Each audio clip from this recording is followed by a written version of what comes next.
So in the 2024 NFL QB class, we had a lot of good quarterbacks taken earlier on in the draft. We have the likes of Jayden Daniels, Caleb Williams, even JJ McCarthy, who is right now injured. We have the likes of Bo Nix, even Spencer Rattler being taken later on, and then adding Drake Maye to this pile. So there's a lot of good rookie quarterbacks this year. And overall, when you count what they've done in terms of total passes attempted, they have attempted approximately 1,465 passes. Their average completion percentage is about 63.9%. Now their average yards per attempt is about 6.6, which is decent, guys. Their touchdown to interception ratio overall as a unit is 6 touchdowns to 3 interceptions. All of this is to show that this wasn't a really bad QB class, and if you take the likes of Spencer Rattler from in that, like, these guys' numbers will actually be a lot higher. So I do like the class as a whole. If you actually compare their completion percentage to the class of 2023 with Bryce Young and CJ Stroud, their completion percentage of 63.9 is a lot higher than that class. So today we're going to rank all the QBs in the 2024 draft class from him to not him to mid in the middle. So we're first going to start with Jayden Daniels, the Commanders QB right now that is taking over the NFL. Everybody thinks that this guy could potentially win the MVP as a rookie because Jayden Daniels, let's be honest, is him. When we go over the stats, we see that Jayden Daniels this season has a completion percentage of about 68.7%. He right now has a total of 2,338 passing yards in the league, 8 yards per attempt, 10 touchdowns, and only 3 interceptions. Now, when we just look at the facts, we can clearly see that Jayden Daniels is above the rest. There's only one rookie quarterback that even come close to these numbers right now, because Jayden Daniels, with the amount of games that he's played so far in the NFL, he's really shown people that he can be reliable for the Commanders offense. This is why I think Jayden Daniels is 100% gonna be in my him category. I see him as a guy that a team can build people around. A team can actually find pieces to fit his play style. And if there was a rank above him in this rankings, I'll put Jayden Daniels there because he elevates everybody else around him. I don't want to glaze the guy too much, but like, it's so easy to see that Jayden Daniels has a bright future in the NFL. You either got a Super Bowl or you don't, as far as I'm concerned. And when I look at this kid's ability and what he's done and turning around the culture and the play style of Washington, I want this kid to be my quarterback right here, moving forward, more so than Jalen Hurts, let's say. You know, I'm not exaggerating. I know all of you and a lot of people think automatically Jayden Daniels is him and he deserves the him spot. Phones down, notepads down real quick. Clap it up for the defense, man. Clap it up. Somebody else clap up. You're not that guy, pal. Trust me. You're not that guy. Now, ladies and gentlemen, let's move on to Drake Maye. I think Drake Maye is one of the best quarterbacks in the league right now. And that's not even factoring the fact that he's in the rookie group. I'm just so shocked at the fact that he came into New England and he was able to battle for his spot with a veteran Jacoby Brissett, got the job, and made the team so much better. This guy is like 22. And guys, when we just look at his stats this season, he has a completion percentage of about 64.7%. So that is actually really good for a rookie quarterback because we've seen people like Anthony Richardson struggle in that category. That, I would say, is probably one of the most important things. If you have a rookie quarterback above 60% completion, you can lay in bed pretty comfortably. These are the numbers that you want from your top guy. These are the numbers that you want from your franchise guy. The only concern with Drake Maye is the amount of interceptions that he's thrown, but he's also played one of the fewest amount of games of all these rookie quarterbacks that we're ranking right now. So he's still raw. All of these things, you know, like, they can get better as the season goes on and he plays more games. But overall, y'all can't sleep on him. I'm not gonna make him right now. I'm actually gonna put him in the mid category because he has shown some flashes of potential, but his consistency is a little lacking. I think everything about him right now is solid and he has that upside of actually changing games and being the top dog. So even though he's mid, guys,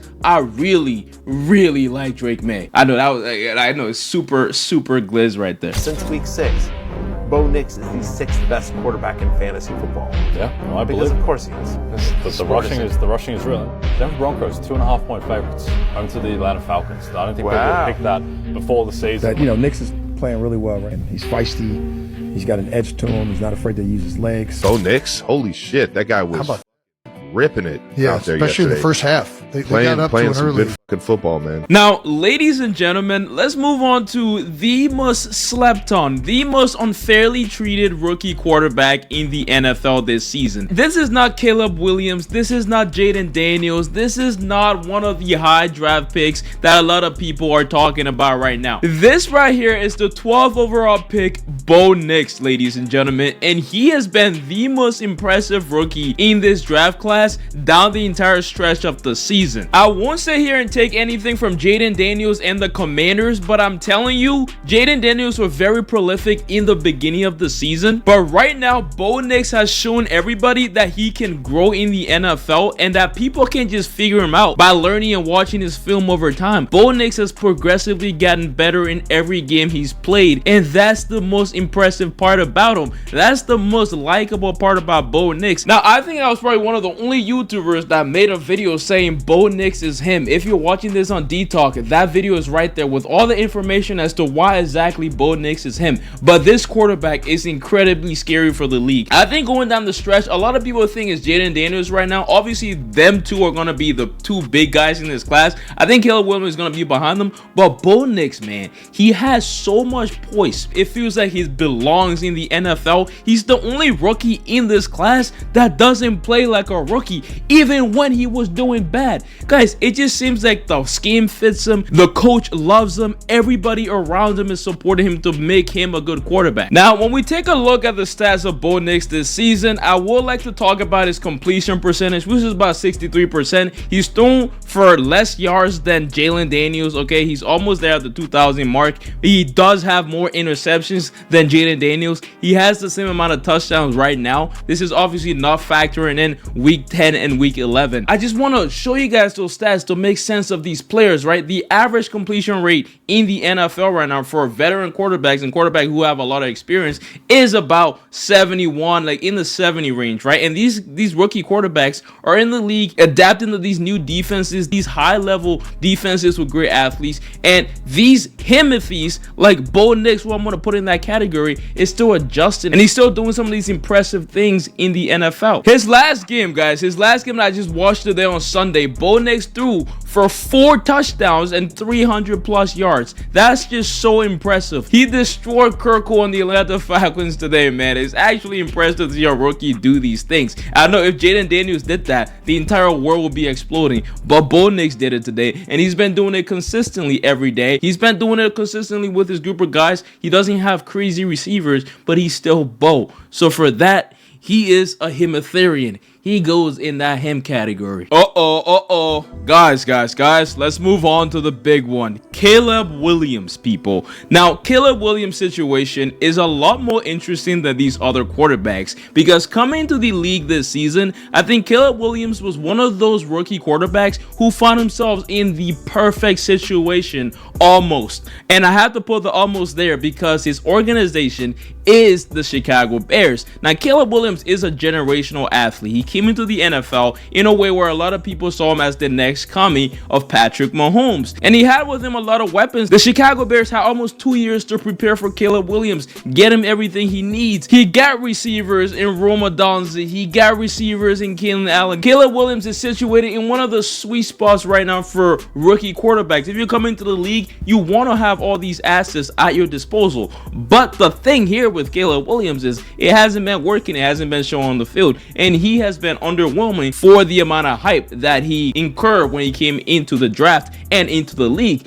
So I just think if we're trying to rank Caleb Williams here, we have to be honest. Because, yeah, I get it. This guy is a generational athlete coming out of USC. Everybody love him. But when we look at his stats in the NFL right now, guys, Caleb Williams is throwing for the lowest completion rating I've mentioned today, which is about 60.5%. He's thrown for less yards than Bo Nix and Jayden Daniels. Those two players that he was picked before, Bo Nix being picked in 12th. And, like, he's had 5 interceptions, same amount of Bo Nix, and he had less touchdowns currently than Bo Nix. His team is actually struggling more than Bo Nix. It's all just crazy to me because it seems to all of us that the Bears were in such a good position this year to actually challenge for things. A lot of people had high expectations for the Bears, and Caleb Williams, we don't know yet. They're firing coaches and everything. We don't know yet if it's just on him or if it's on the coaching staff, but a lot of people are saying that Caleb Williams could be a bust. One of the dumbest things I've started to hear is the B word. Yes, bust, as it relates to Caleb Williams. Are you kidding me? It's way too soon for that.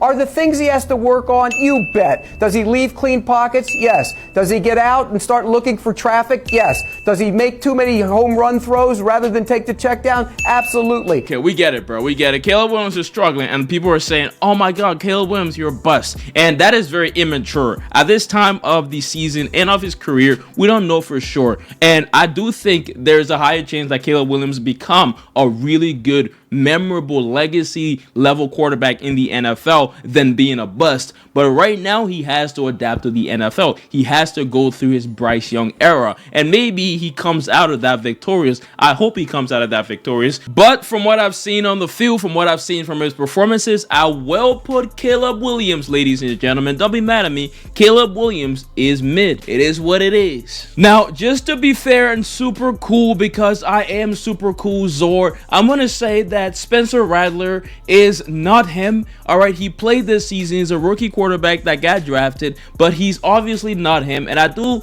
hope that he becomes him. And another person to add into this conversation will be Joe Milton. Obviously, he's not him yet because he hasn't played. We have the likes of Michael Penix. All these guys, I hope they do really well. But those main characters that I've listed in the him and the mid and the not him, so you guys kind of see the reference there. Let me know your thoughts down in the comments about your rankings. Without further yabs, though, peace out. Love you guys. Bye-bye.